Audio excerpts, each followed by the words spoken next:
lielākā kļūda ir badoties, neēst vai izvēlēties kādus mistiskus detoksus, maratonus. Man liekas, attiecības tā ir tāda liela kompromisa un pieslīpēšanās māksla. Kaut kā mums tas jau no paša sākumā ir izdevies. Uzskat, kad ir bērni jālutina, bet tādās saprāta robežās viņi ir jālutina. Jā. Es neuzskatu, ka bērnam ir jāpērk 11 gados pēdējais iPhones. Jā, es labāk dod savu veco iPhone. Jā, es varu visu izdarīt, bet vai man vajag varēt visu izdarīt? Man liekas, latviešu sievietēm tas ir viens no klupšanas akmeņiem. Viņas var visu, bet vai viņām vajag varēt visu?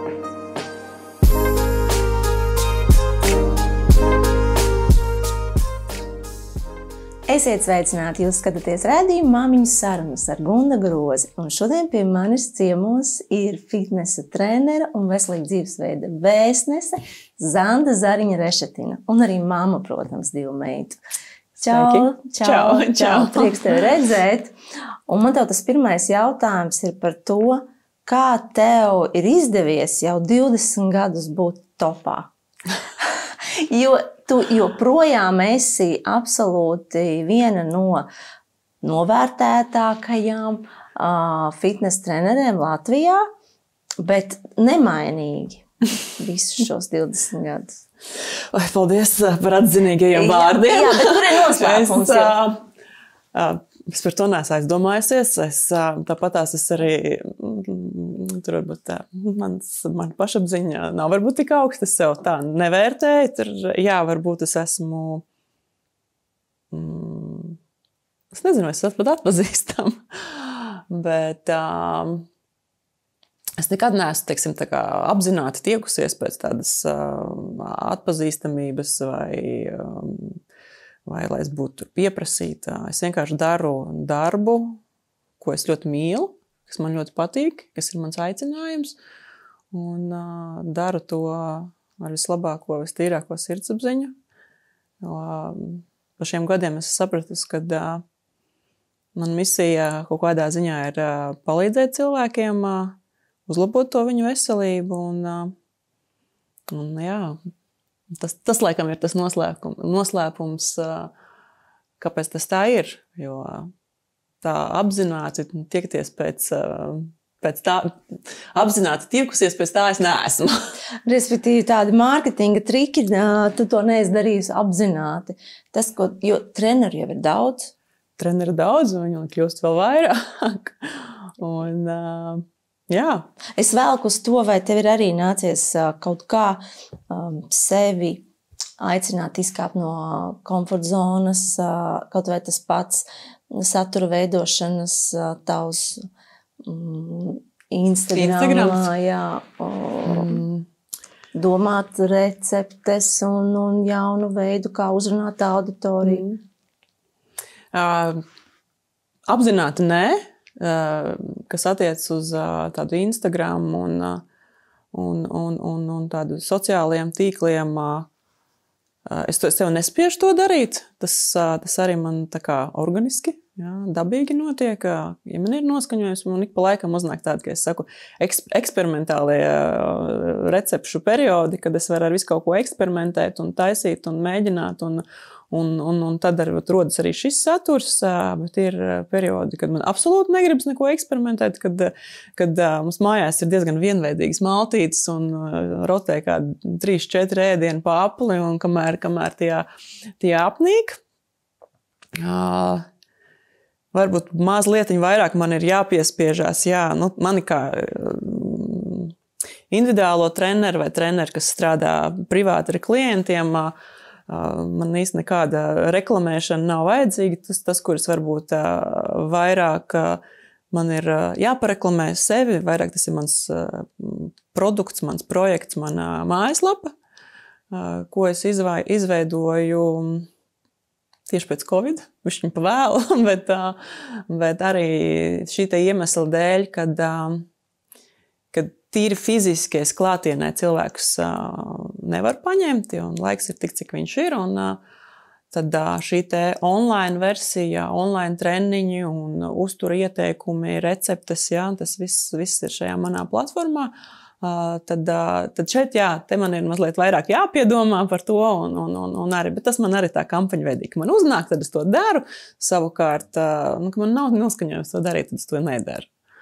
Bet tādu izkāpšanu no komforta zonas, tīri šīs te atpazīstamības vai pieprasījumu dēļ es neesmu tā izjutus, neko tādu neesmu darījis. Vairāk tāda izkāpšana no komforta zonas ir vairāk ar tādu profesionālo izaugsmi, personīgo izaugsmi, kad, saprot, kad labi, varbūt šitam jāpiekrīt, bet šitas man ir tāds tiešām izkāpšana no komforta zonas, tad kaut kāda lielāku pasākumu, publiskas uzstāšanās, tas pats raidījums restarts, jā. Nē, es to darīju, ka es tagad būšu televizorā un kāds man varbūt tur pamanīs un es būšu atpazīstama. Tas nekad nav saistīts ar televīziju, tur būšanu uz skatuves. Es mierīgi klusiņām pačubinos ar saviem klientiem, 1-1 vai mazās grupiņās. Bet vairāk tas, ka man vienmēr tās kameras iedoši tādu stresu un tādas publisku uzstāšanās, tas satraukums un kā būs un vai es to varēšu un kaut kādai pašapziņas celšanai, jā. Tur gan es esmu no tādas komforta zonas izkāpusi. Tas nav mans komforta līmenis, jā. Ja citiem ir, dodiet tik skatu, dodiet cilvēks, dodiet runāt, tad arī šī intervija ir kaut kādā ziņā neliela izkāpšana no manas komforta zonas. Bet, Zanda, no otras puses, tu taču arī pati piedalījies skaistuma konkursā. Tas gan bija pirms 100 gadiem. Jā, tas bija pirms 100 gadiem, un tā vairs nav taisnība. Tā arī bija tāda kaut kāda savu sevis pierādīšana, kad darīt to, kas no kā tev baidies, kāpt uz tās skatuves un parādīt sevi. Tāpat arī vadīt publisku treniņu 50-100 cilvēkiem. Tas arī nav tas pats, kas strādāt vai ar 10 vai ar 1 cilvēku. Jā. Tie cilvēki ir dažādi. Jā, tas arī tas jau toreiz bija tāds, tā kā dari to, no kā tu visvairāk baidies, ja? Tas ir tā kā ceļš izaugsmai, ja? Kad man arī paliek garlaicīgi, parastās kādas izaicinājumas dzīvē. Ilgstoša sēdēšana pie datora ir daudzu bērnu ikdiena. Vai te ir arī kādi veselības riski? Par to es jautāju speciālistē. Sākšu ar to, ka vispār kopumā tā globāli skatoties no Pasaules veselības organizācijas datiem, cilvēki kļūst arvien mazkustīgāki. Ja? Un, piemēram, bērniem ir tāda statistika, ka aptuveni 70 līdz pat 80% bērnu nesasniedz to savu pašu minimumu, kas būtu jāsasniedz nedēļas laikā fizisko aktivitāšu šo līmeni. Meitenēm tie skaitļi ir tādi mazliet pat bēdīgāki, un zēniem tie skaitļi arī ir bēdīgi, ja, bet mazliet labāki. Manuprāt, tas ir diezgan satraucoši dati. Esot pie datora, ilgstoši mēs parasti skatāmies tās 8 stundas dienā. Viena no tādām būtiskām lietām ir, kad nekustās, piemēram, locītavas.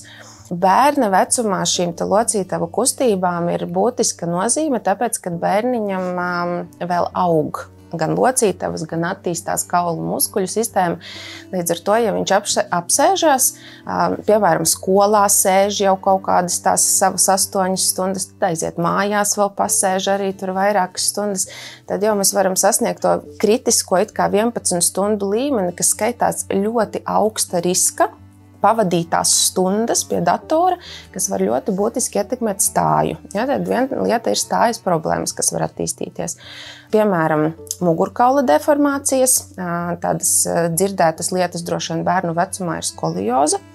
Tad nevaram izslēgt arī šo aptaukošanos, jo, ja mēs pavadam laiku pie datora, pieņemot, ka bērniņš arī varbūt grib vairāk ēst, kad viņam ir šis mazkustīgais dzīvesveids, ja, tad atbilstoši arī tam netiek patērētas šīs kalorijas sportojot, un tad attiecīgi arī var būt svara pieaugums. Būtiska nozīme ir vecākam šajā procesā. Jo, ja vecāks pats izvēlās laiku pavadīt viedierīcēs, un dažkārt vecākam ir jāstrādā, tas ir pašsaprotami, bet bērns to redz. atpūtas. Tad mums bērns būtu jāmudina uz atpūtas pauzēm.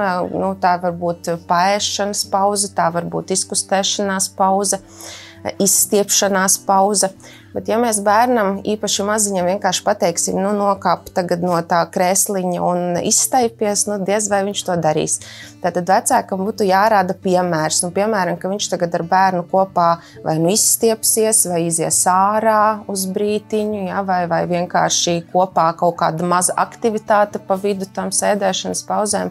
Jebkurā gadījumā gribētos teikt, ka vecāks ir tas, kurš koriģēs, cik daudz laika bērns pavadīs pie datora. Tādas mazliet vecākas rekomendācijas ir 60 minūtēs, paņemt vienu pauzi, kas ir 5 minūtes, bet tādā jaunākā literatūrā jau parādās arī, ka pēc 30 minūšu atrašanās sēdpozīcijā būtu vēlams piecelties un paņemt pauzīti.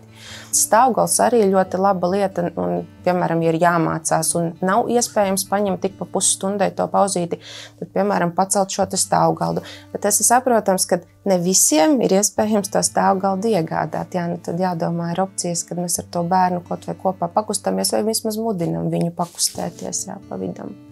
Jau vairāk nekā 15 gadus klīnikas Premium Medical galvenā prioritāte ir klientu veselība. Tās ir profesionālas rūpes, kas pieejamas bez ilgstošas gaidīšanas rindā un ērtā laikā sasniedzami medicīnas pakalpojumi visai ģimenei. Premium Medical sniedz vislabākās rūpes par klientu veselību.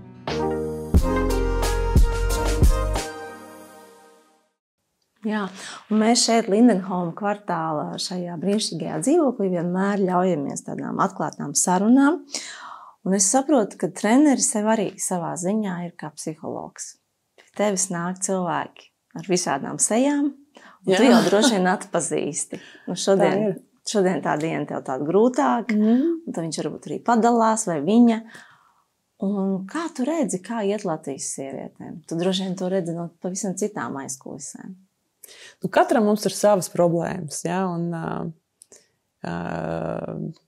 ir cilvēki, sievietes, kas tiešām es redzu, ka viņiem varbūt tas treniņš nav tik būtisks, cik tas laiks, ko viņa velta sev.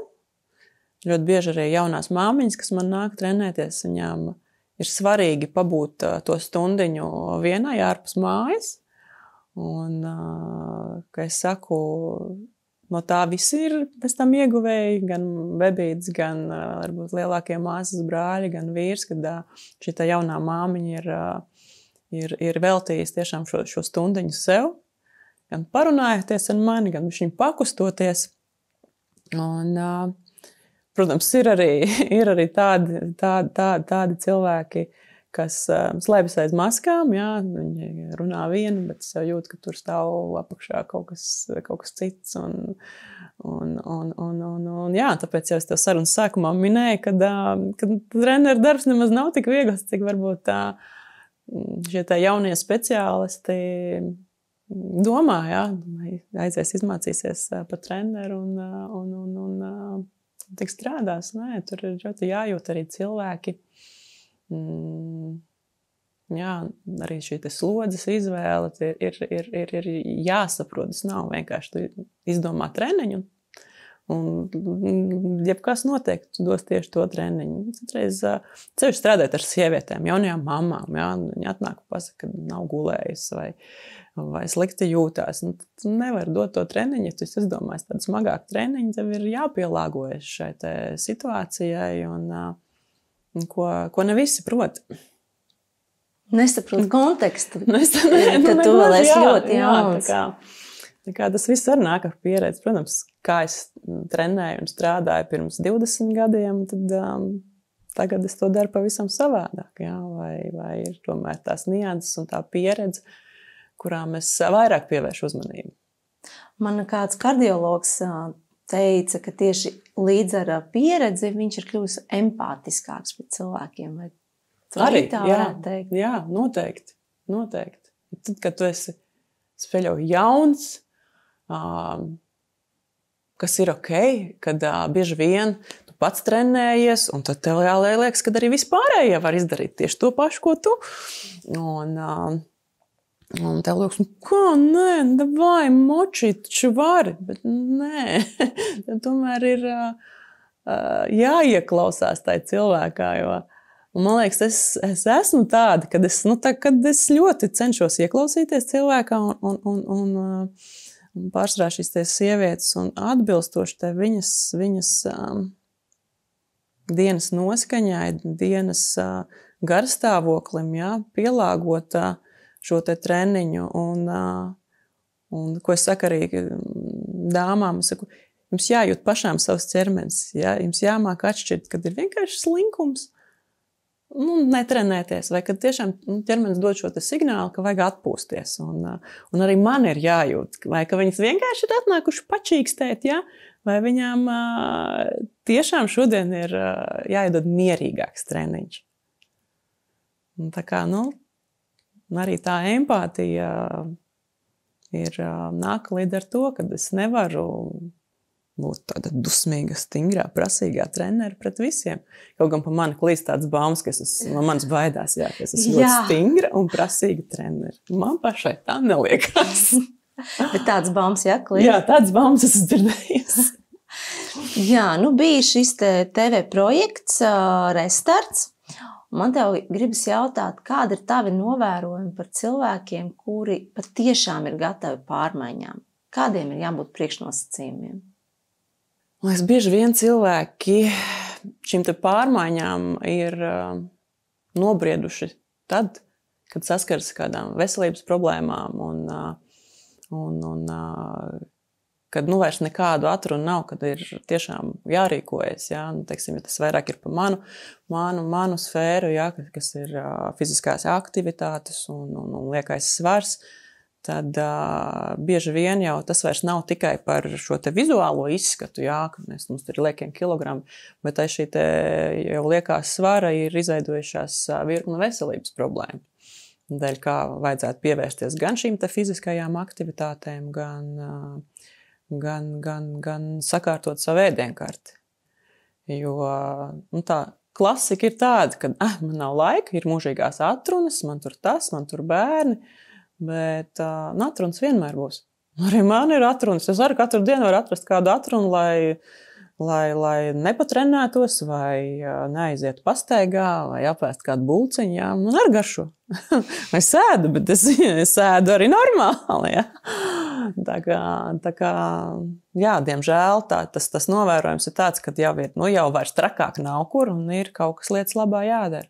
Bet nevienmēr arī tas nostrādā. Arī tad ir atrunas, ko tad es jau esmu veca, man jau bērni, man tur tas. Jā, tur arī ļoti lielu lomu spēlē psiholoģija, emocionālais fons. Tas, ka arī tās ir veids, kā sev kompensēt kaut ko. Protams, ar ēdienu mēs kompensējam ļoti daudz emocijas. Mēs apēdam šīs gan sliktās emocijas, gan labās emocijas, un ēdiens ir bauda. Un tad, ja nekur citur, tad vismaz caur ēdienu mēs šo te baudu. Tā kā es vienmēr saku, ir jāsāk ar savas galvas sakārtošanu, un tad ir, jo bieži vien liekas, es nometīšu tos 10 vai 5 kilogramus, kas tad mainīsies? Tu būsi laimīgāk? Nevienmēr es atbildu, Tas, tā kā, tur ir jāmeklē tā sakne ir dziļāk, kur tā problēma ir un kāpēc neizdodas tos mainīt ēšanas paradumus. Kāpēc neizdodas ieviest šīs te fiziskās aktivitātes regulāri? Visiem nav jāskrien, visiem nav jācelās vēri. Katram ir jāatrod šī te aktivitāte, kas tiešām sagādā prieku. Es vienmēr saku, man nevajag, ka tu man skrien. Es negribu, ka tu man nāc uz zāli tikai manis dēļ. Man to visu nevajag, to vajag tev. Es saprastu, ka to vajag tev, nevis man. Mēs nevaram būt šķirti no ārpasaules tikai tāpēc, ka viņš ir 7 mēnešus vecs. Mēs viņam ļaujam iepazīt pasauli jau no mazotnes. Aptamil 2 satur vitamīnus C un D, kas veicina mazuļa imūnsistēmas darbību. Aptamil 2. Jūsu dzīve, mūsu zinātne. Jā, un arī par šo liekā svara tēmu ir ļoti daudz šobrīd informācijas, un sevišķi sociālo tīklu laikmetā ir pretrunīgas informācijas ļoti daudz, un tad pat nesaprot jau vairs, ko vispār var ēst, un kā, un ko ir tik daudz šīs metodas.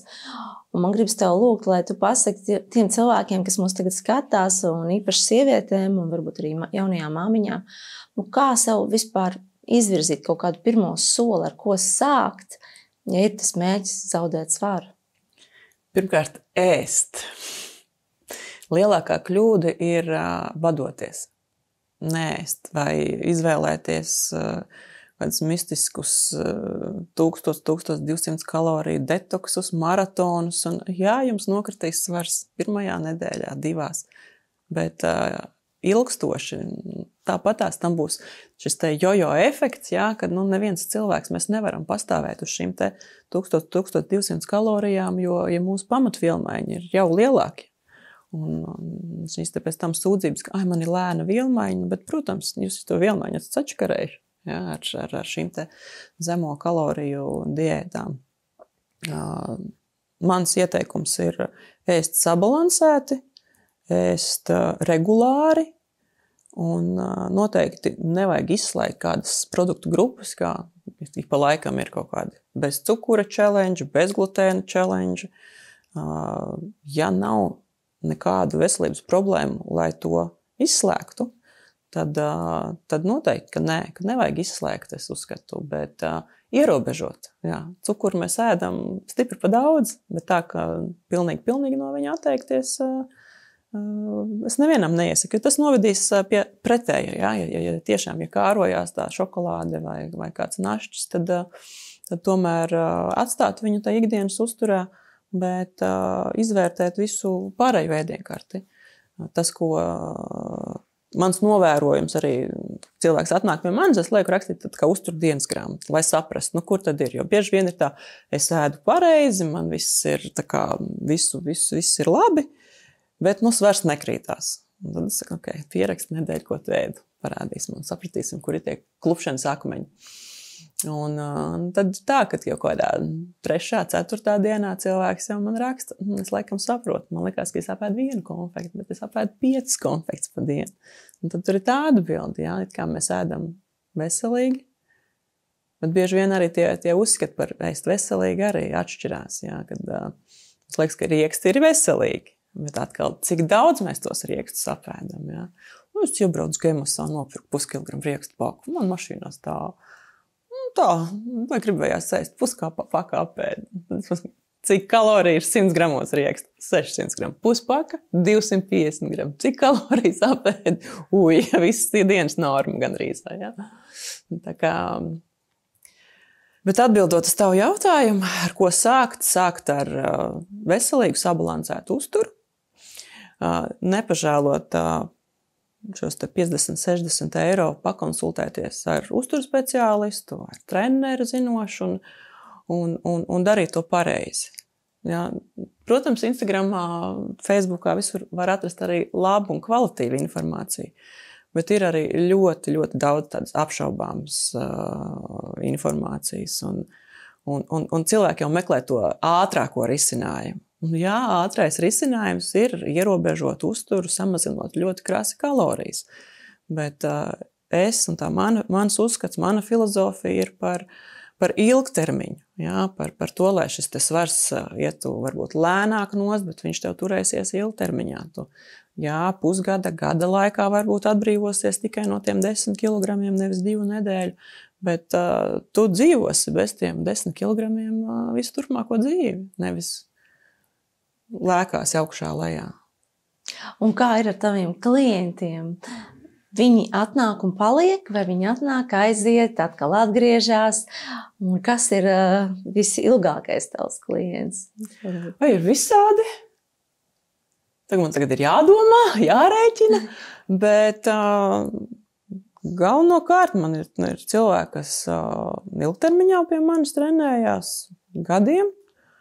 Protams, ir kaut kādas pauzes, dzīves situācijas, vai darbs pamainās, vai lokācija pamainās, bērniņš piedzimst, bet liekas, tā ir laba zīme, ka ļoti daudz atgriežas pie manis pēc šī laika. Un arī es strādāju jaunajā teikā, un liekas, tas ir rādītājs, ja pie manis brauc pat no Jūrmalas vai no Mārupes, kad tepatās ir daudz citu sporta klubu un treneri, bet jā, cilvēki tomēr izvēlas braukt cauri visai Rīgai pie manis. Tā kā mīļies, jums esmu ļoti pateicīga par to. Un ir arī jaunās māmiņas, jā, un tā ir vienmēr tāda arī ļoti sensitīva grupa, jo ķermenis ir ļoti mainījies un citreiz vispār grūti saprast. Jā, tas, ko es jaunām māmiņām vienmēr arī iesaku, pirmais vērsties pie fizioterapeita.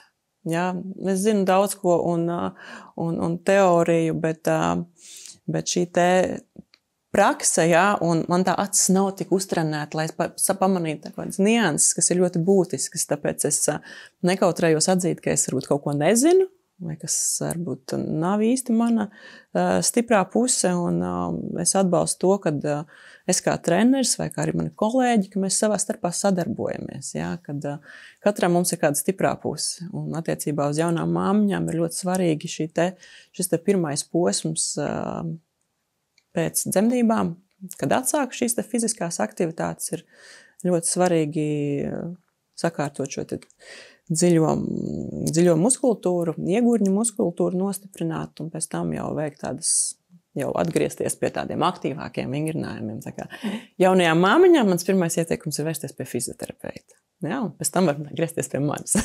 Protams, var griezties pie manis, ja es tur sapratīšu, ka es ar visu šo te tieku galā, tad mēs strādāsim, bet ja es uzskatīšu, ka tomēr fizioterapeits ir vajadzīgs no sākuma, tad jā.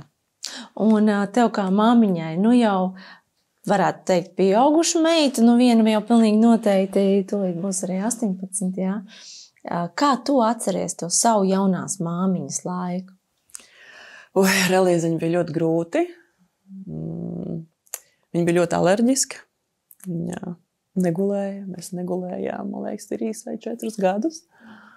Man bija grūti saņemties arī otram bērniņam dēļ tā, ka tas psiholoģisks liekas, ka otram arī būs tik traki un tā. Bet neko, izdzīvojām. Saņēmāmies arī Grētai. Bet jā, tas pirmie 2 gadi, laikam, bija visgrūtākie, jā, kad šīs te alerģijas un jebko būs alerģija un izsitumi un matiņi iet nost. Un pati negulējas un arnēdusi, jā, ja tas diezgan ilgi arī baroja Elīzu. Un tas, ka tu nevari palīdzēt tam bērniņam, kad šis te raudāšana un nevar nomierināt. Un bija grūti. Jā, es zinu, man pašai bērniem nav šī alerģija, bet es zinu, kā tas ir un pat smagi noskatīties. Jā, bet tas ir tāds grūtākais, lai tu vari izturēt tās negulētās naktas, bet tas, kad tu gribi tam savam bērņam palīdzēt un atvieglot to, bet nevar. Vienkārši. Jūs arī izgājāt to ceļu, ka gājāt pie visiem ārstiem. Mēs visu kaut ko, mēs mēģinājām visu. Tantiņas ārsti, viss bija. Bet tā kā jau doktori teica, ka vienkārši izaugs. Mums nav tā, ka viņai nav alerģija, bet arī ir sāsinājumi, bet tas ir jau, protams, viņa ir jau gandrīz pieaugusi un daudz savādāk. Bet jā, sākums bija ļoti grūts. Atrast uzticamu pediatru ir ārkārtīgi būtiski, it īpaši jaunajiem vecākiem. Bet kā atrast savu ārstu un kādi faktori te ir noteicošie? Kad ir atrast savu speciālistu, tieši tajā brīdī, kad jūs saprotat, ka speciālists atbild uz jūsu jautājumiem, mazina tās bažas, to uztraukumu, un jums liekas, ka jā, viņš mani saprot un var mani nomierināt, atbildēt, pamatot savus jautājumus, jo man liekas, tik bieži ir tās situācijas, kad tiešām vecāki ir bijuši jau pie kāda cita ģimenes ārsta, pie kāda cita speciālista. Nav jau bijusi nepareizas tas rekomendācijas. Ir vienkārši bijis bišķiņ pietrūcis, bišķiņ ir pietrūkusi tā saruna līdz galam, kad vecāki saka, jā, es ieskrēju ātri, man pateica, un es pat nepaspēju tā kā neko, man jau pateica uz redzēšanos. Man liekas, tā sajūta tik svarīga, ka tad, kad vecāks iziet ārā no kabineta, un tev ir tā pārliecība, jā, viņš mani sadzirdēja, viņš saprata, viņam ir pārliecība, un viņš tagad zina, kā to savu mazo aprūpēt, ko ar viņu darīt, un kurā brīdī viņam meklēt palīdzību. Jaunajiem vecākiem atrast to savu speciālistu ir vēl būtiskāk, tāpēc, ka tūlīt viss sāksies. Īstenībā, man liekas, viss tas grūtniecības laiks jauniem vecākiem paiet, gatavojoties šim lielajam notikumam. Tūlīt būs dzemdības, tik daudz saistīti mīti ap dzemdībām, kas tur notiksies, kā būs, un lai būtu tas labākais dzemdību stāsts, jo tas taču būs pats sākums. Bet tad noteikti tas brīdis, kad piedzimst, vairāk vai mazāk tas aizņem diennakts laikā, es domāju, ka viss notiekās, un tagad tas mazulis ir uz rokām. Un ko tagad darīt? Kā viņu aprūpēt, kā viņu pabarot, kā viņu apģērbt, kā viņu noģērbt. Tas dažreiz ir tik liels jautājums, un tad ir ļoti svarīgi, lai būtu tas savs speciālists, tā sava uzticības persona. Mēs zinām, kādā laikmetā mēs šobrīd dzīvojam. Ir tik daudz pieejama informācija, ir pilns internets, ir māmiņu fórumi, ir māmiņu klubi, ir savstarpēji māmiņu čatošana par visādām pieredzēm, ir mūsu vecvecāki mazulim, un katram ir tas savs viedoklis. Un tajā visā var ārkārtīgi apjukt. Katrs vecāks pazaudē to savu pārliecību, pazaudē to savu iekšējo, ka tu esi vecāks un tu zini, kas tavam mazulim ir vislabākais. Tas ir tikai normāli, kad ienāk kabinetā un man pajautā, es izlasīju, kad var būt tā. Manam mazulim tā nav. Vai tas ir ok? Un tad tu kā speciālists izvērtē situāciju un pasaki, jā, tā var būt, tas ir normāli, vai arī, nē, varbūt mums tomēr ir jāmeklē kaut kas jārīkojās vai jāpalīdz. Kāpēc es un man kolēģi Katrīna izveidojām klīniku Rabarbers? Mēs pirms tam ļoti daudz strādājām uzņemšanas nodaļā bērnu slimnīcā, un mēs redzējām ļoti daudz situācijas, kad vecāki nonāca tādā izmisuma brīdī. Un patiesībā bērnam viss ir kārtībā, vai varbūt tur vajadzēja nedaudz palīdzēt mājās, bet vecāki ar to tiktu galā. Mēs katru dienu kā pediatri stāstījām pamatlietas, kā aprūpēt bērniņu, kā rīkoties kaut kādās situācijās. Un tad mēs sākām arī meklēt vairāk šo informāciju un sapratām, ka patiesībā tā informācija ir ļoti skopa un pietrūkst šī speciālista padoma, profesionāli pamatota. Un mēs nolēmām, ka tādai vietai ir jābūt. Ir jābūt vietai, kur vecāki var atnākt, uzdot visus savus 100 jautājumus bez stresa, mierīgi izrunāt ar speciālistu, dabūt uz tiem atbildes un iegūt mazliet vairāk pārliecību. Jo, kā es jau minēju, katrs vecāks patiesībā zina, kā rīkoties. Viņam tikai mazliet vajag pārliecību un mazliet iedot kaut kādus padomus, kā atsevišķās situācijās tikt galā. Pediatru privātpraksi Rabarbers izveidojušas 2 jaunas uzņēmīgas pediatres, kurām ir svarīgi nodrošināt kvalitatīvu, uz pierādījumiem balstītu medicīnisko aprūpi un sniegt to bērniem patīkamā vidē. Rabarbers radīts ne tikai ar mērķi sniegt medicīnisku palīdzību, bet arī izglītot vecākus par bērnu veselību, augšanu un attīstību. Klīnikā tiek nodrošināta bērniņu aprūpe no dzimšanas, tiek nodrošināts gan plānveida, gan akūtas pediatra konsultācijas. Tāpat klīnikā konsultē speciālisti bērnu neirologs, alergologs, imunologs, fizioterapeits un tiek veikta ultrasonogrāfija bērniem.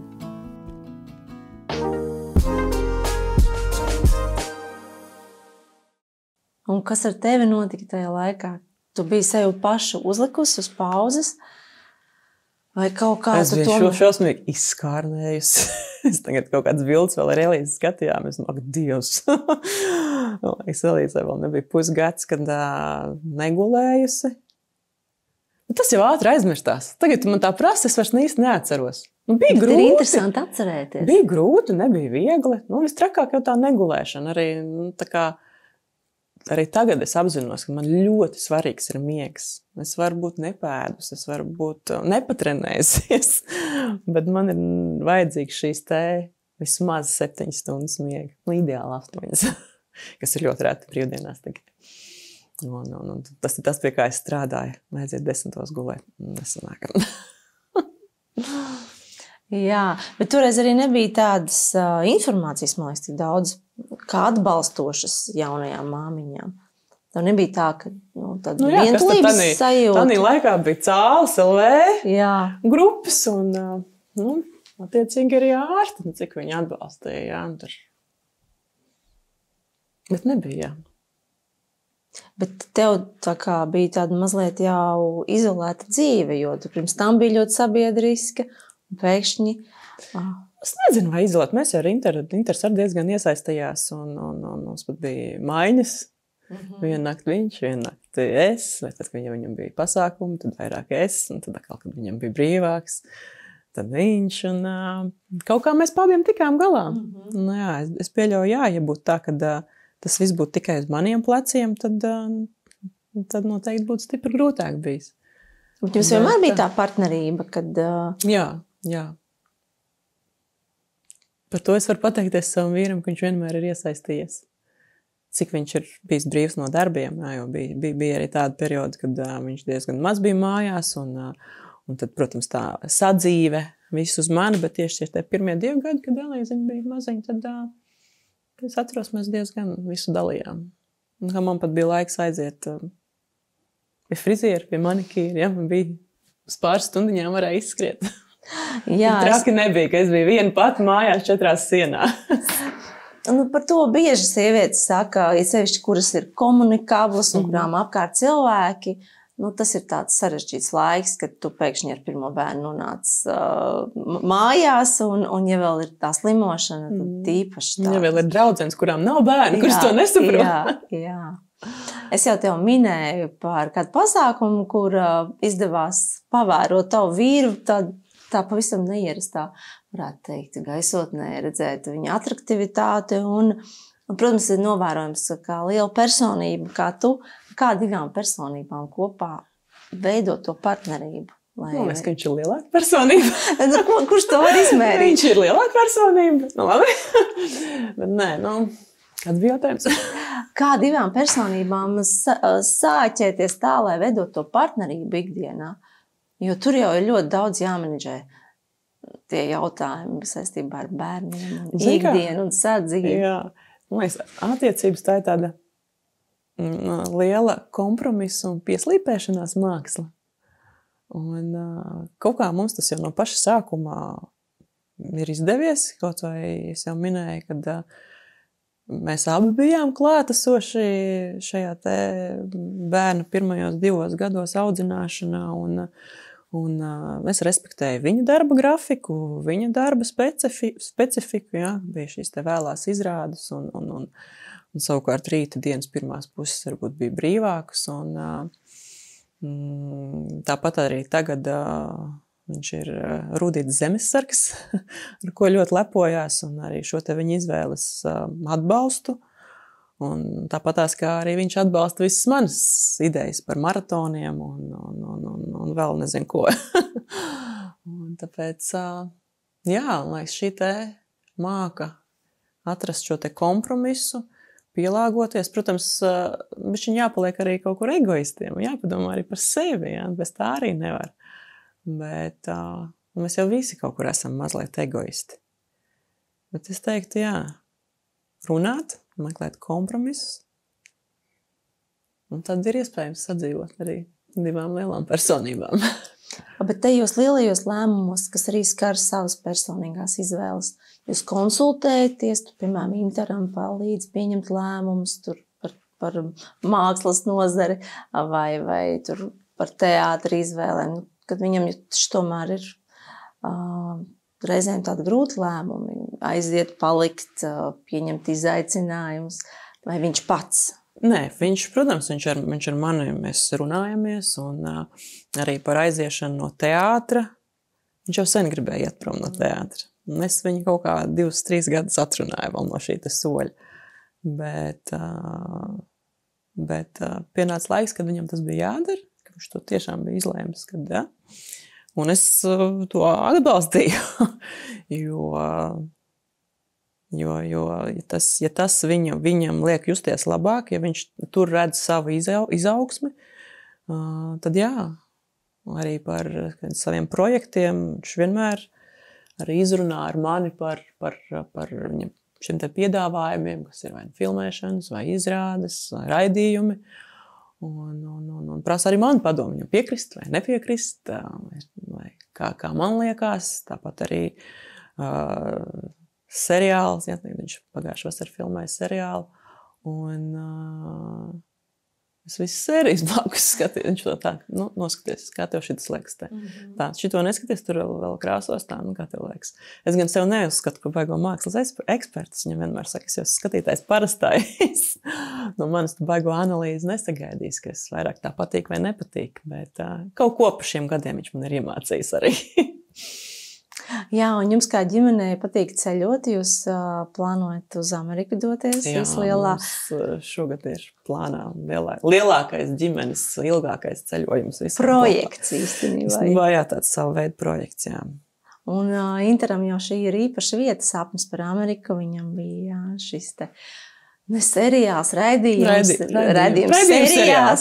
seriāls. Jā, un kā jums tapa šis sapnis un kā jūs vispār ļaujaties šādām avantūrām? Jūs to izplānojat, teiksim, decembrī, un tad jūs soli pa solim ejat, vai tas ir spontāni, un kurš parasti ierosina, vai jūs pie ģimenes pie galda sapulcē to izlemjat un uz pabalsošanu? Kāds notiek?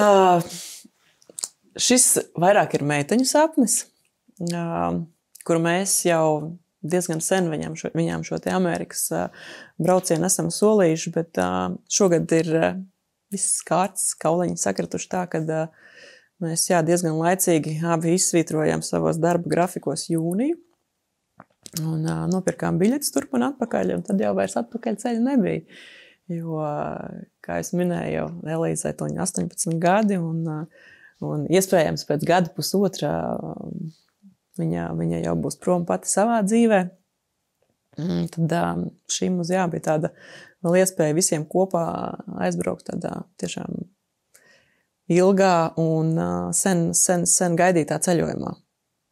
Jo paši ar Interu mēs esam vairāk kārt bijuši Amerikā. Tieši arī pirms Covid mums paveicās atlidot laicīgi mājās pēc 3 nedēļu paceļošanas pa Ameriku. Un jā, šis ir vairāk ceļojums bērniem. Un tās idejas un tā plānošana. Patreiz viss plānojies. Es tik Elīzai paprašu tā, kur tu tur gribēji tā? Es saplānošu šito. Kas no šitā tev dara un ko jūs tā kā negribat? Tad tiek sarakstīņš izsvītrots un kaut kas ielikts vēl. Es gribu to un to. Grētai, piemēram, ir Kolas muzejs Atlantā. Un Elīzai ir Losandželosā deju meistarklases obligāti. Un, protams, Holivuda. Un kāda tev sajūta, kad meitai tūlīt vecākajai būs 18 gadi? Tāda duāla, divējāda. No vienas puses vēl pavisam nesen ar viņu runājām. Es skaties, pa kur laiku tu izaugi? Tu tikko biji tāds bebītis. Un kad tūliņ būs 18, un viņa vairāk tā kā skatās uz mācībām ārzemēs.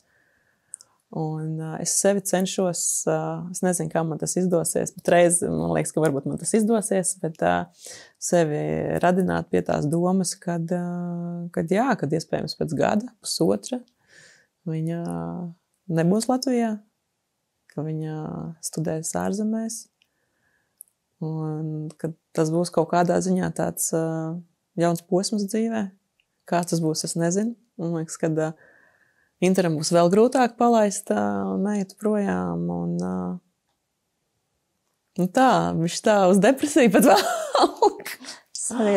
Jā, es atceros, man bija iepriekšējā darba vietā kolēģi, kurai arī meitā pēc 12. klases aizbrauca uz Ameriku, un viņa diezgan ilgi staigāja noraudājusies un ļoti noskamus.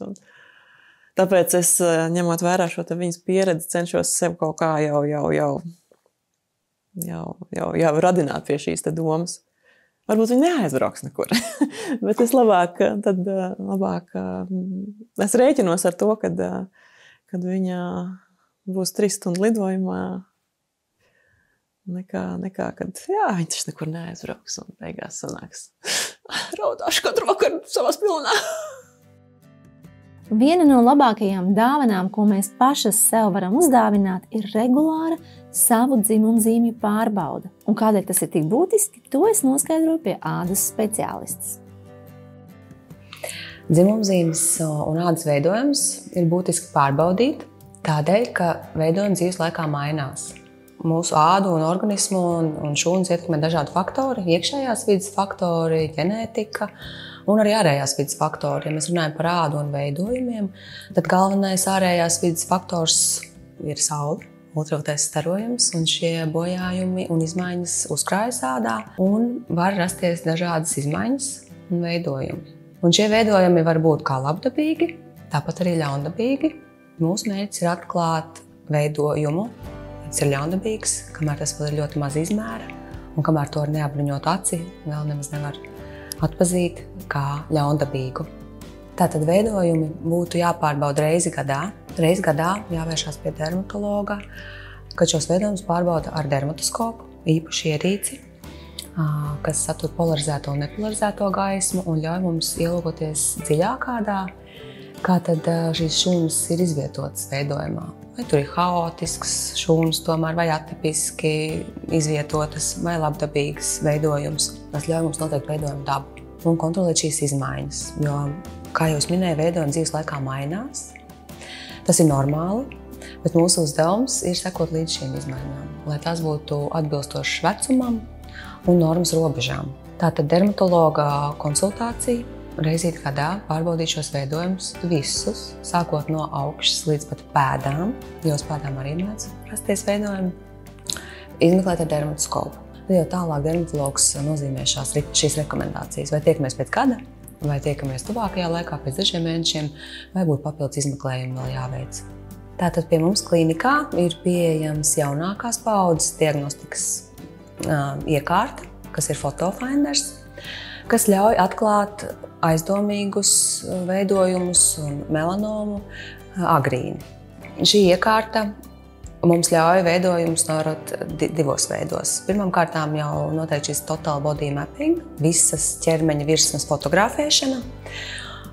Tiek veikta no visām ķermeņa pusēm pacientam, visas sabildētas, un šis fails saglabājas iekārtas atmiņā, var tikt nosūtīts arī pacientam, kā arī tas saglabājas šeit pie mums klīnikā, un ja pacientam ir kāds jauns veidojums, vai pacients to ir novērojis, ka kāds rodas jauns, mēs varam atvērt viņa kartiņu, paskatīties, vai šis veidojums iepriekš tur jau bija, vai tas nebija, vai tas ir pilnīgi jauns, vai tas ir mainījies. Un kas mums palīdz arī diagnosticēt, ir mākslīgais intelekts, kad, ja pacients arī nav novērojis nevienu jaunu veidojumu vai nav iespēja novērot, tā piemēram ir muguras āda, tad mākslīgais intelekts nākamā reizē, piemēram, pēc šī gada sabildēt atkārtoti pacientu, mums norāda, kurš veidojums ir jauns vai kurš veidojums ir mainījies, kā arī tos veidojumus, kuri nav mainījušies. Modernās iespējas un iekārtas, jaunākās paaudzes ierīces mums atļauj laicīgi diagnosticēt šos ļaundabīgos veidojumus, un es pat gribētu teikt soli pirms tam. Veidojums, kas ir iespējams tendēt jau solīt pirms melnomas. Ja? Displastiski nevusi, atipiski, netipiski ar kādām pazīmēm. Mēs redzam šīs pazīmes. Veidojums augs, vai veidojums jau ir aizdomīgs, vai tas ir jāņem laukā tagad. Un tas mūsu pacientus pasargā, un mēs varam izvairīties no lielākām nepatikšanām, pirms vēzis ir izplatījies un devis metastāzes citās orgānu struktūrās. Un to ir ļoti veiksmīgi izdarīt, un kāpēc neizmantot, ja mēs mūsdienās varam izmantot šo iespēju saulaicīgi diagnosticēt un izvairīties no kādām nepatikšanām. Lāzerplastikas klīnika ir vieta, kur vērsties pēc palīdzības kā medicīnisku, tā arī estētiskās dabas jautājumu risināšanā un būt drošam, ka nepieciešamības gadījumā tiks izmantotas vislabākās metodes un iekārtas. Lāzerplastikas klīnikā par jūsu veselību un skaistumu parūpēsies certificēti, augsti kvalificēti un pieredzējuši profesionāļi, dermatologi, kosmetologi, kā arī plastikas un bērnu ķirurgs, ginekologs un podologs. Lāzerplastikas klīnika ir pirmā savas nozares pārstāve Latvijā, kas allaž tiecas pēc jaunām virsotnēm savu klientu labā.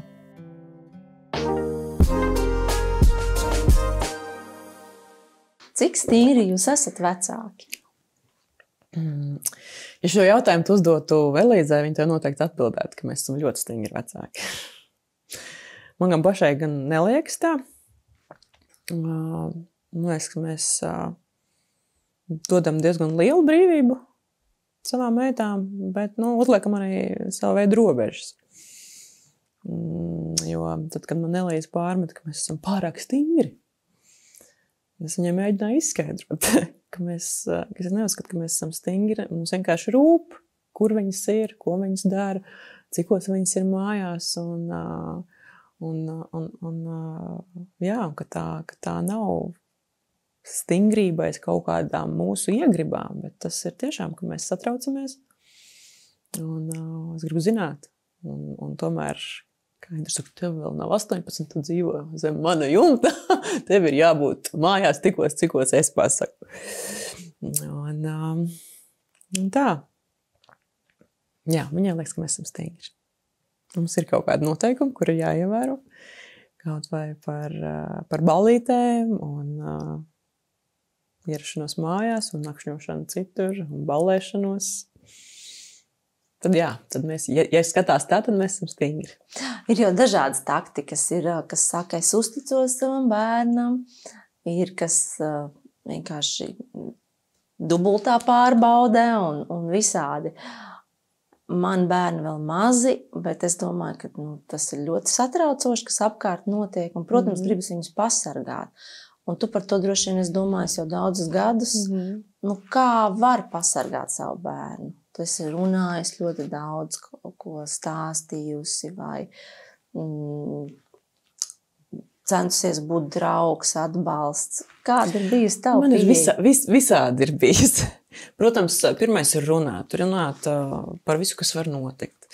Bet pieredze ir tā, ka es bērnu sabaidīju bišķi pa daudz. Viņa bija gāja 3. klasē, 4. klasē, un kādā brīdī viņa tā kā mācījās centrā, un mūzikas skola bija salīdzinoši netālu, un es teicu, ka tev parkā visu var padzīvoties ar klases biedriem, un tad ej pat uz mani, tā kā mūzikas skola. Tur bija 300-400 metri jāaiziet.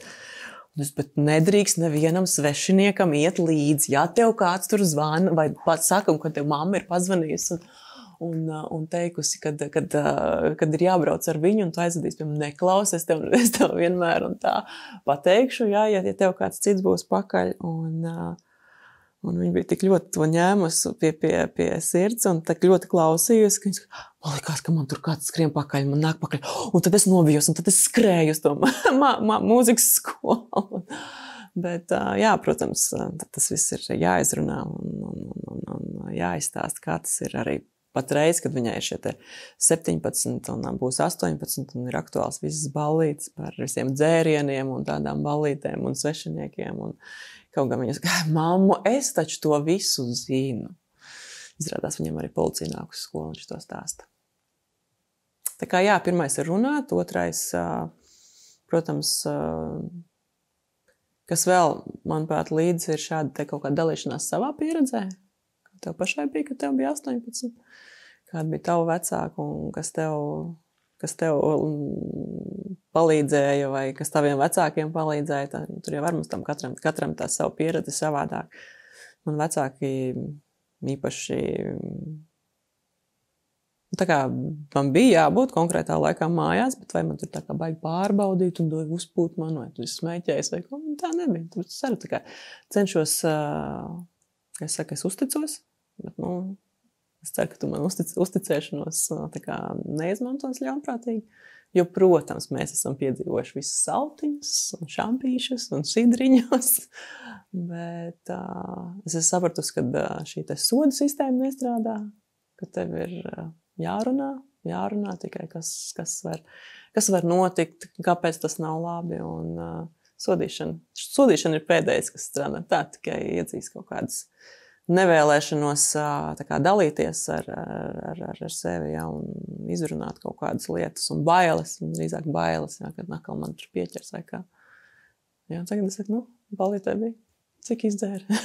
Viņa man arī godīgi pasaka, kad pēdējais pīpēja. Nepīpēja, ok.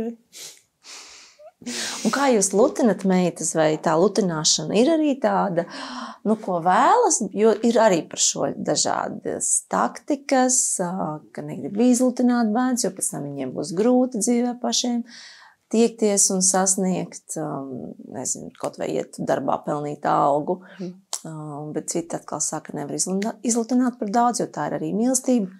Kā ar to lutināšanu? Tur arī tāds jāatrod tas zelta vidusceļš. Es uzskatu, ka ir bērni jālutina, bet tādās saprāta robežās viņi ir jālutina. Jā.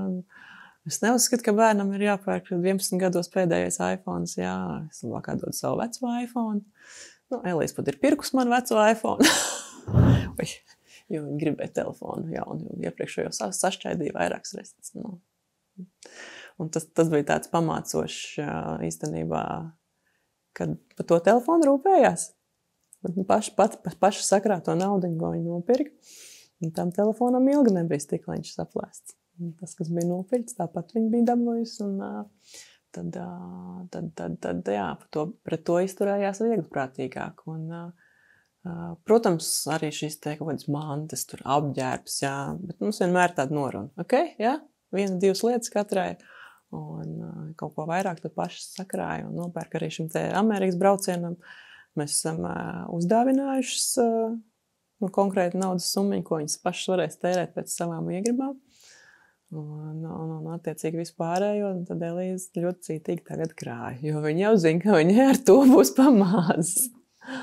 Bet lutināt vajag, bet svarīgāk jau ir jāaudzināt bērnos to, ka nauda jau tāpat tais kokos neaug un nevar pieiet pie bankomāta un paņemt tik, cik nepieciešams. Un Elīze kaut kad ir es gribu ātrāk strādāt, lai man nav tev jāprasa naudu. Un tā kā nav tā, ka pieiet mamma, tēti, ka mēs jau citreiz smējamies, citreiz zvana un tādā balstiņā runā, cik vajag. Nē, es taču tāpatās, kā tev iet? Cik vajag? Jā, galvenais, es saku, man liekas, ir ieaudzināt šīs ka tās materiālās vērtības nav tas galvenais dzīvē. Jā, kad, protams, mēs nevaram noliegt to, kad nauda ir nepieciešama un tā tomēr dot kaut kādu brīvību, bet kad tās cilvēcīgās vērtības, tas godīgums un krietnums ir daudz svarīgāks par šīm te materiālajām vērtībām. Jo šodien jau ir ļoti daudz visādi vilinājumi, kārdinājumi, un ļoti viegli var iekrist tajos kārdinājumos. Un sevišķi visi tie TikToki un Instagrami, kur viņas saskatās. Bet nē, man kaut kā, cik es gan ar brīžiem jau liekas, kad Elīze ir vecāka, viņa vairāk tur tā kā skatās tur visādas amerikānietes un tā, bet man liekas, ka mēs esam ielikuši tās pareizās vērtības, un viņi arī apzinās, kad nauda ir nauda, jā, ka ir forši, ka viņi ir, bet tas cilvēcīgums, jā, kas aiz katra stāv, ka tas ir daudz svarīgāks. Jūs esat arī ģimenē liela patrioti, jā? Jā. Un ko jūs arī meitām ieaudzinat par Latviju, par šīm vērtībām? Man liekas, ļoti patīk vēsture. Man liekas, viņa ir zinošākā mūsu ģimenē. Jāatzīst, ka gan mēs esam patrioti, bet 4. maijs kā tāda tradīcijas svinēšana mums nav. Iespējams, tas tāpēc, kad savu laiku Intes bija diezgan noslogots teātrī un visādos projektos, un bieži vien šajās brīvdienās ir jāstrādā. Un tad šāda tradīcija mums nav, bet arī caur tām pašām sarunām, caur vēstures izzināšanu un spēlu Latviju. Tas pašas patriotiskās filmas un es pat nezinu, vai tas ir kaut kā tā speciāli jākultivē, jāiet uz šīm te parādēm, vēl tā galdaut svētki.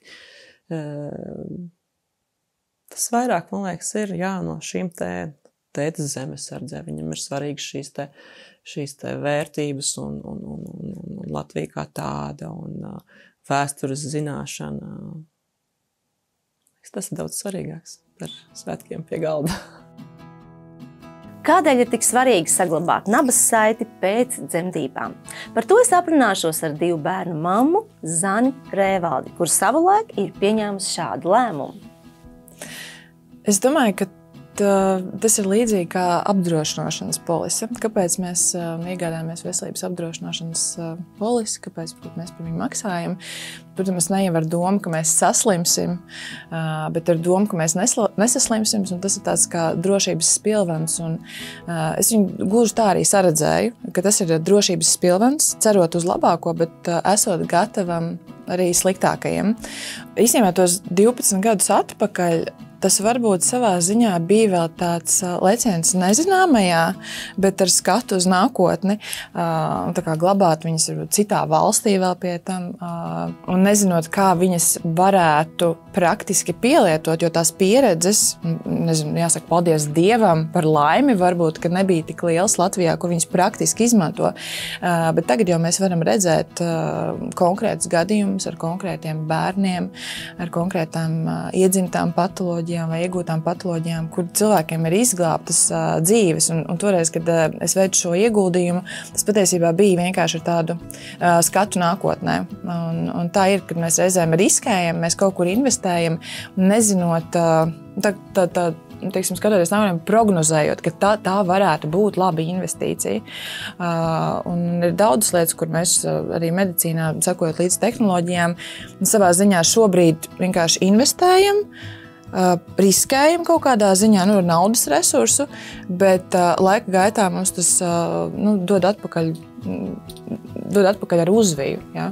Un citreiz tie cilvēki palaiduši, tā ir vienreizēja iespēja. Ja tu viņu palaid garām, tu viņu vairs nekad nevar atgūt. Un pat gadījumā, ja viņas nav nepieciešams izmantot kādu dzīvību glābjošu slimību vai traumu gadījumā, tad viņas varbūt nākotnē var tikt izmantotas dzīves kvalitātes uzlabošanā vai kaut vai izskatu uzlabošanā. Un es pat nāku no tādas industrijas, kur mēs ļoti sekojam līdzi tehnoloģiju un zinātnes attīstībai. Un es zinu, ka cilmšūnas ir milzīga vērtība. Jā, tāpēc arī tāds, tas ir ieguldījums vai tāda drošības spilvens, apdrošināšana nosacīti. Tāpēc arī tāds mans lēmums. Kur paliek nabas saite pēc dzemdībām? Parasti atkritumos. Bet vai jūs zinājāt, ka nabas saitē ir īpašas šūnas, kas var kļūt par jebkuru mūsu ķermeņa šūnu? Cilmes šūnas ir ikvienas ģimenes drošības spilvens, tāpēc saglabājiet tās Cilmes šūnu bankā, lai iegūtu iespēju veselībai nākotnē. Cilmes šūnu banka ir uzticams ilgtermiņa partneris ar 20 gadu pieredzi. Šī ir Latvijā un Eiropā lielākā banka, kuras paspārnē darbojas 15 laboratorijas un 1300 partnerklīnikas. Cilmes šūnu banka sadarbojas ar gandrīz visām Latvijas slimnīcām, ginekologiem un dzemdību speciālistiem. Cilmes šūnu banka atgādina, esam jūsu rīcībā tad, kad tradicionālā medicīna ir bezspēcīga. Tādēļ neizmet nabas saiti, bet saglabā to, lai īstajā brīdī būtu vēl viena iespēja.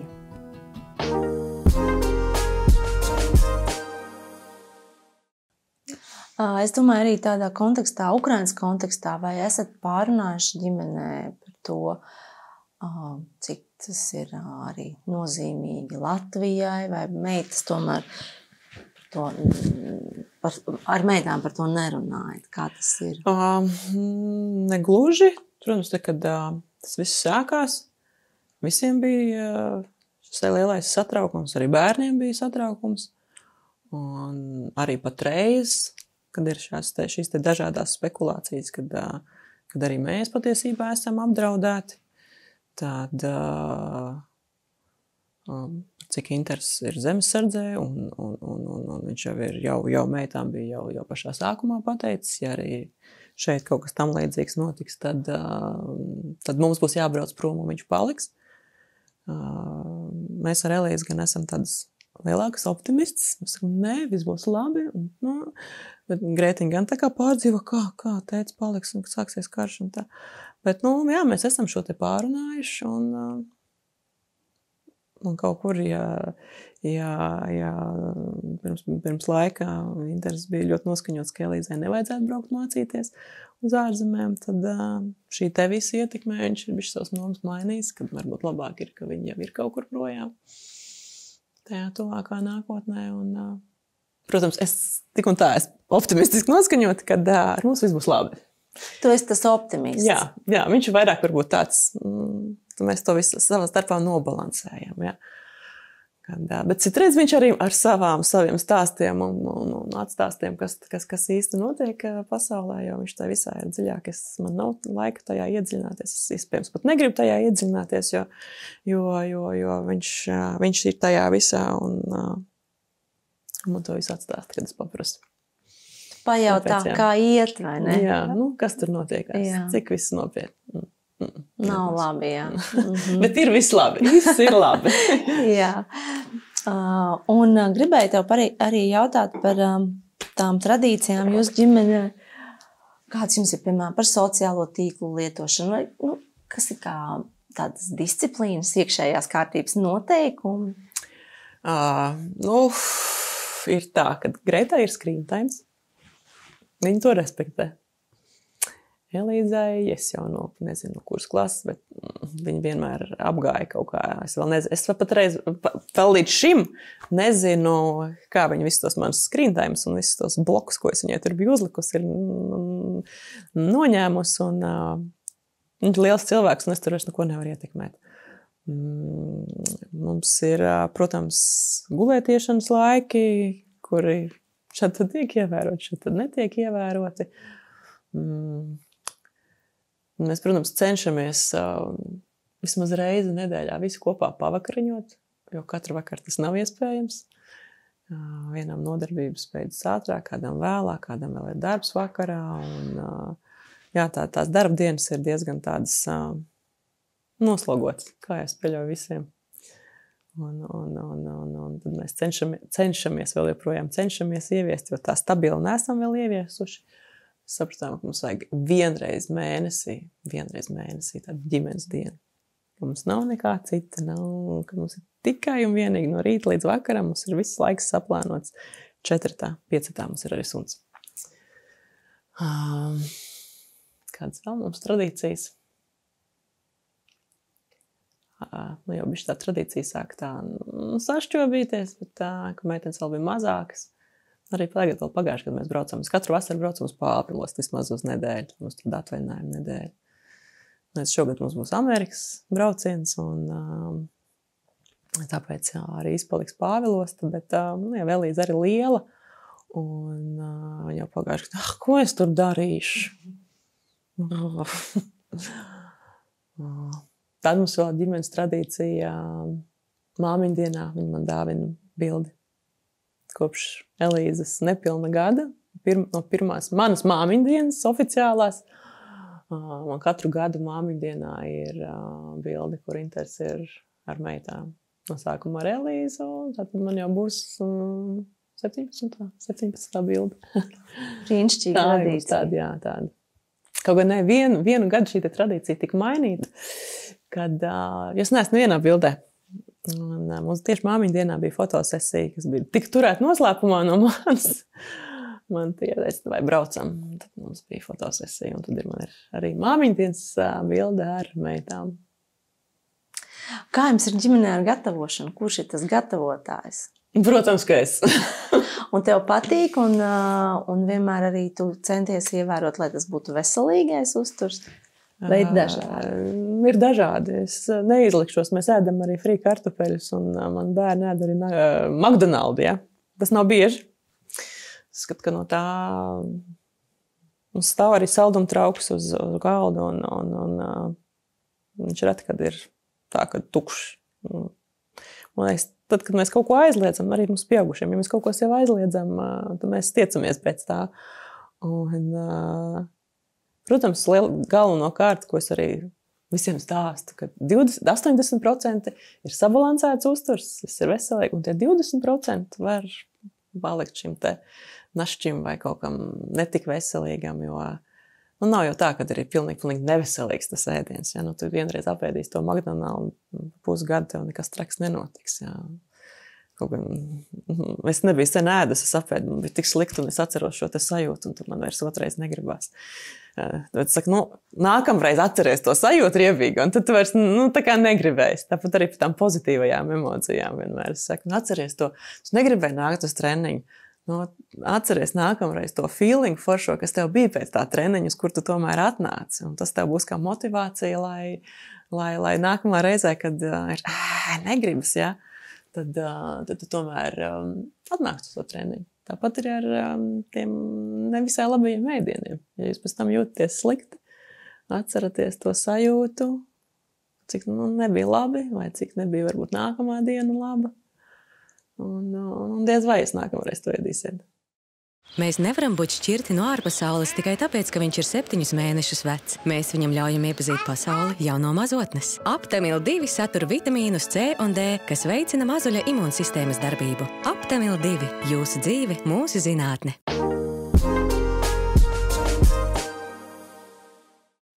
Tu esi arī maratonu skrējēja, ja? Biju. Biju. Jā, ko tev deva šī maratona pieredze? Tas ir arī emocionāli milzīgs tāds pārdzīvojums. Un kāpēc bija?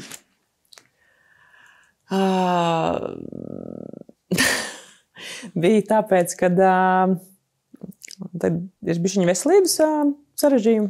Ne sarežģījumi, vienkārši vecums jau vairs nav tas, jā. Kad ir bišķi jāizvēlās vai skriet, vai tomēr bišķiņi pasaudzēt sevi un tomēr nodzīvot aktīvas vecumdienas, lai nebūtu tā, ka pavisam neko nevar darīt. Bet maratons tā pa lielam ir tāda psiholoģisks izaicinājums, ne tik fizisks. Jā, fiziski mēs varam satrenēties, galvenais laicīgi sākt trenēties, bet šis te mentālais arī to var satrenēt, bet tam ir vajadzīgs daudz ilgāk laika. Jā, un tu nekad nezini, katrs maratons ir savādāks. Tu vari būt super pārliecināts, ka tu esi fiziski gatavs, bet zvaigznes var salikties tā, kad nē. Kā man arī bijis, ka man liekas, pats es tik labi skrienu, šitā te vēl otra puse, un man būs zem 3 stundām, un pēkšņi tev pēc pirmajiem 22 kilometriem sāk raut krampji, kur nekad dzīvē nav rāvuši, jā. Un viss, un tu esi izsists, un tu nevari vairs noskriet tā, kā tev likās, ka tu noskries. Vai šis te klasiskais, mistiskais 33. kilometrs, ar ko parasti viss iesācējs vai savu pirmā maratona skrējējs biedē. Tiešām arī man skrienot šo te savu pirmo maratonu, tā bija pusmaratons noskriets, vīzija, kāds problēmas, taču var skriet un skriet. Un tad, protams, iestājās 33. slavenais kilometrs, kad skaties, lielākā daļa jau iet, kāds klibo, ātrā palīdzība, kāda tur elpina, jā, un tev tāds, kam man šito visu vajag? Nav jau tā, ka vajag viegli, man moši tā kā mest mieru, un tā kā stāties ārā, tāds ir tāda cīņa ar sevi. Bet tā man ir bijis vienreiz, kad ir tā, kad liekas, ka kam man šito te visu vajag. Sākās dialogi ar sevi. Jā, tas 33. kilometrs, tas lūzums, bet pēc tam ir bijis savādāk. Ir vienkārši grūti, jā, tu zini, ka tev ir jānoskrien līdz galam, un tad tu tā kā domā, kā sev nodarbināt galvu, lai nedomātu par to, kad ir grūti. Man ir bijis tā, ka es rēķinu tā, uz cik man tas kilometri ir tā kā jāskrien, jātur tas temps, lai es nofinišētu tādā un tādā laikā. Un tad tās, es pieļauju, katram ir tas savas metodes, kā cīnīties ar šiem te pēdējiem kilometriem, jo nav jau tā, ka arī šiem te profesionāliem skrējējiem, kas skrien stipri ātrāk par mums amatieriem, ir viegli. Arī viņiem ir grūti, jā. Tikpat grūti, cik mums. Tikai, protams, viņiem tas temps ir daudz lielāks. Jā, viņu temps ir tāds pats kā mūsu temps. Un tās cīņas un sarunas ar sevi tieši tādas pašas. Zanda, tu iztaro tādu sievietes tēlu, kura var. Viņa var. Bet kā tev pašai ar to iekšējo sajūtu? Es varu vai es nevaru, ko es varu, ko es nevaru, cik bieži tu to trenē un turi formā šo sajūtu, es varu? Es varu. Es zinu, ka es varu. Es drīzāk trenēju šo te pateikt, ka es nevaru. Jo, jā, es varu visu izdarīt, bet vai man vajag varēt visu izdarīt? Man liekas, latviešu sievietēm tas ir viens no klupšanas akmeņiem. Viņas var visu, bet vai viņām vajag varēt visu? Jo bieži vien, tad, kad mēs varam visu un mēs darām visu, pirmais, par ko mēs aizmirstam, ir mēs pašas. Ja, kad mums svarīgs ir viss cits, bērns, vīrs, darbs, viss cits, tikai ne mēs pašas. Un tur rodas tā lielākā problēma, ja, kāpēc mums nav kāpēc mēs nejūtamies labi, kāpēc mums ir liekais svars, kāpēc mums nav laika aiziet uz treniņu, jo mēs varam visu, tikai nevaram atrast laiku sev. Tāpēc es varu visu, jā, es zinu, ka es varu visu, bet es negribu darīt visu. Brīnišķīgs nobeigums šai sarunai. Paldies tev liels, ka tu biji un dalījies. Un es tev teikšu paldies arī ar dāvanu no mūsu atbalstītāja Vela Professionals, kas ir Sanlīnija vasaras matu kopšanai. Paldies! Man būs ļoti noderīgi Amerikas braucienā. Tieši tā, jā. Paldies, ka bijāt kopā ar mums. Tiekamies jau atkal pavisam drīz. Visu labu! Atā!